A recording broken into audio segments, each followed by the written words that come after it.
ISIL is not Islamic. No religion condones the killing of innocents. ISIL is a terrorist organization, pure and simple. ISIS militants have cut off the main military supply line from the nearby Habaniya air base when they launched their offensive on Friday. Anyway, a group that engages in bi-weekly beheadings of U.S. citizens and brags about it on Twitter. That's the only force they understand. You're not going to negotiate with them. You can't simply contain them. The president used the word contain yesterday. Yeah. How do you contain that threat with passports and those intentions? We decided to take the project to go to northern Iraq to help many gals that were once held captive by ISIS. I think we initially did it because at the time, nobody else wanted to. You know, assembling a team to go into a war zone and knowing that we would be in close proximity to the terrorist group ISIS was pretty challenging. All of them were my friends who said they would be willing to risk everything if we could reach and impact and make a difference. These are images of utter desperation, of families running out of food and water and in constant fear for their lives.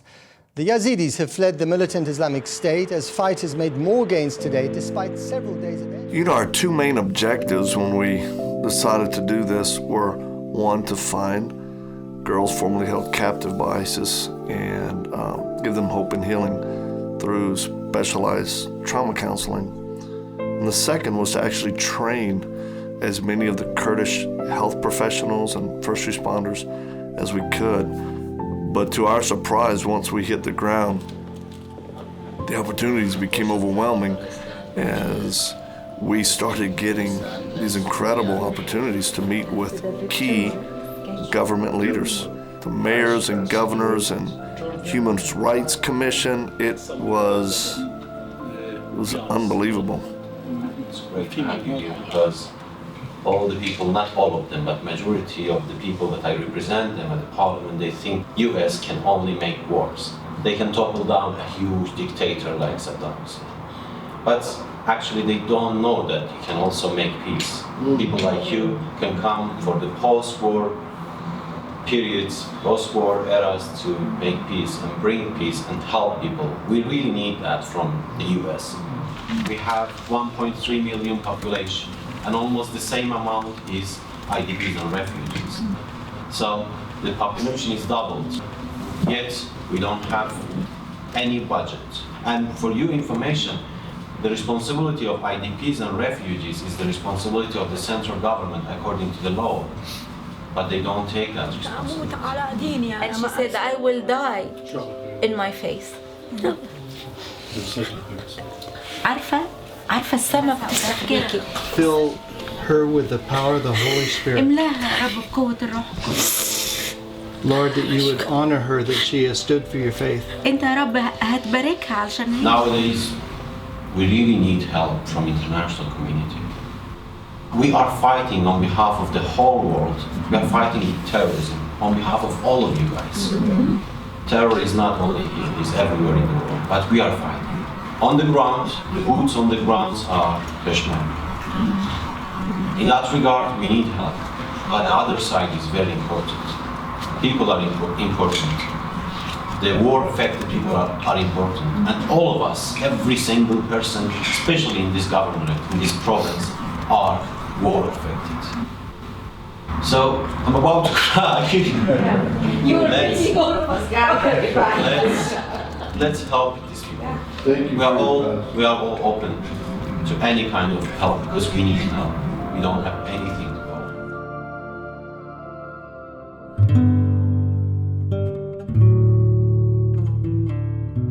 There's a people group called the Yazidis that have lived in the region, and actually they've lived relatively peaceful, yet when ISIS came, they were viciously attacked and pursued with a rage and a hate that can only be described as extreme evil. The Islamic Army, known as ISIS, has seized vast territory in Syria and Iraq. The scenes I saw today were truly appalling. Hundreds, if not thousands, of Yazidi Kurds trapped on a bare mountainside. They've for up Because to of their 10 days. psychological trauma and shame, they are still far from free. I'll come back to village to take it our water with for my brother.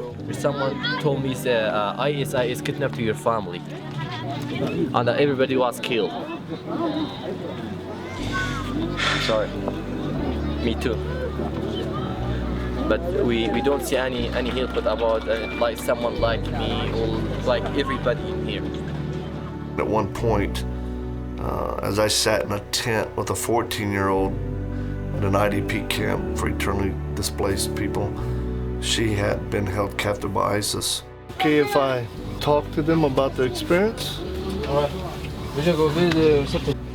She shared with me her ongoing fear of being recaptured, and at night she could hear fighting going on. How long were they held by them? 1 day, 2 days? كانوا راجعين داخلين البعض. 2 months and half.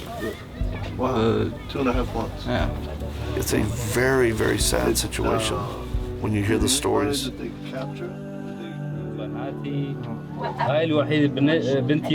She's the only one from his family that came back from ISIS. Other people take pictures and they're after her. Yeah. Can't believe that. Okay, احنا في H. She's so beautiful. They targeted her. رقم كامل قيمة. Someone put a picture up and they targeted this girl. He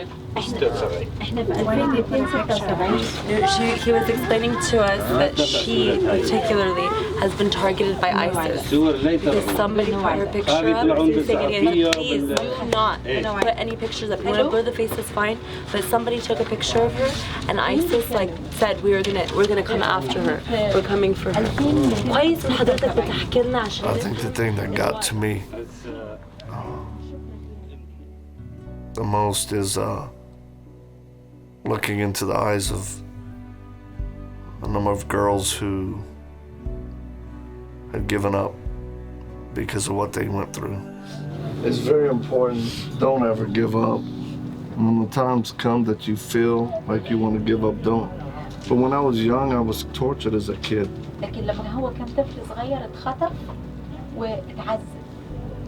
And left for dead. If I would have given up in my life, which I wanted to many, many times, ولو كان هو يئس فقد كل رجاء في الحياة to kill myself, إنه هيقتل نفسه. I would never been able to be here. ما كنتش هقدر أبقى في وسطيكم. So just remember, افتكروا ده. your story's not over. You're in the middle. القصة بتاعتكم. You try to compartmentalize it the best so you can do your job.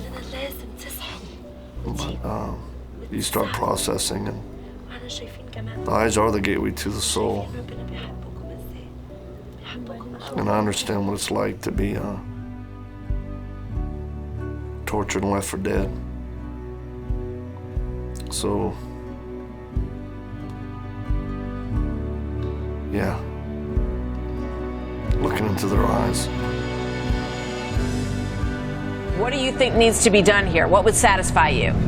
Well, Martha, I think we have to view this situation in the context of a terribly deteriorating situation in the region.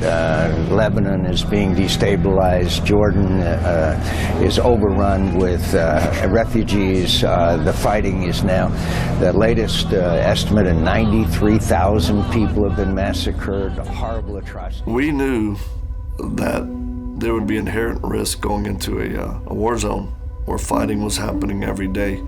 I decided to take a small team to the front lines because we were close enough anyway, standing right at the berm, looking out, and with my eyes, I could see the black flag of ISIS. That was a pretty strong moment for me, knowing the reality and how close evil was. Here on the front lines, Peshmerga fighting for not only the Kurdish people in the region, but the rest of the world fighting ISIS. Right back there is the actual ISIS flag. This is the boundary markers right here. They take effective fire. There's mortar fire going on. Keep the Peshmerga fighters in prayer, because they're fighting for freedom, not only for the Kurdish people, but for all the world. They don't want American lives coming over there fighting. What they're asking for is to at least effectively fight on a fair ground with ISIS, who, you know, if you don't know, when ISIS overtook Mosul, they captured all of the American weapons and armament, and, from tanks to Humvees to large weapon caches, and they're using them against some of the nicest people on the earth. The West, obviously, United States is leading the fight, and if they want to, with the help of so many coalitions that are around them, these guys can be destroyed in no time. But it seems like people are saying here, it seems like they want that fight just keep going, and in the meantime, we're sacrificing so many people because we don't have the support we should get to destroy these guys. So it gets very frustrating. Like, we don't understand it because we feel we see ourselves as the Western allies. We see ourselves the friend of the United States, but we don't get the support that we're supposed to. And yet, in order for us as a team and me as an individual to develop deeper relationships of trust, and that the Kurdish generals and Peshmerga fighters would know I just wasn't another person making empty promises. This trip was for me to see, to meet, to develop relationships, to allow me to go back to the U.S. and really encourage people on a large scale, tell them what I've seen, what needs to be done. Hey, can I see your handgun for a second? Yeah. You want to show it to me? Yeah. Okay. You ready? Yep. All right, you. Brah! On the side, you can knock the person out. You're tough guy. Come on. No, I'm not gonna hurt. Tell him I need a sergeant. I need a private. Come, you don't do this. Your hand is here, and it boom, relax, boom. You're here, like that.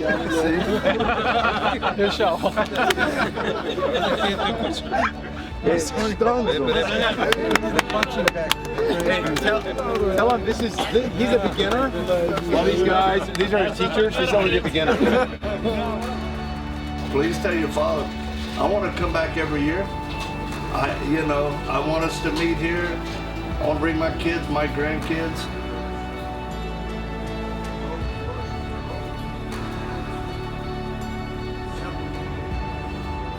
Once you know how real it is, we're responsible for that knowledge.